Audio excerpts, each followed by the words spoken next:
તો હેલો મિત્રો, આજે હું આવી ગયો છું પ્રિન્સભાઈ વામજાન હોર્સ ફાર્મે જે છે સુપેડીમાં, અને આજે હું તમને એની ઘોડીઓના મુલાકાત કરાવીશ. તો આ જો તેની પહેલી ઘોડી છે જેનું નામ છે રૂબી, અને આ જ ઘોડીની વછેરી આપણી પાસે છે જેનું નામ છે નૂર. એનો વિડીયો હું તમને આવતીકાલે જ બતાવીશ, તો બન્યા રહેજો મારા બ્લોગમાં. તો આ જોઈ શકો છો, આ છે રૂબી, આ છે વીરા,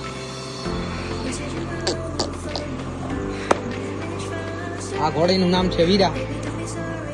તો આજે તેની ત્રીજી ઘોડી પણ હું તમને બતાવું છું. આ છે ચિત્રા, આ છે નુકરી ઘોડી. અને હવે હું તમને મળાવીશ પ્રિન્સભાઈ વામજા અને તેમના મિત્ર ગણોને. તો બન્યા આ અભયભાઈ, ચિરાગભાઈ, પ્રિન્સભાઈ બોય પોઈતે, કિશનભાઈ છે આ ભાઈ નામ યશભાઈ છે. તો આપણા વિડીયોમાં બન્યા રહેજો. ચિત્રાને ખોલવાના છે, એ વ્લોગ તમને પાર્ટ 2 માં જોવા મળશે, તો બન્યા રહેજો.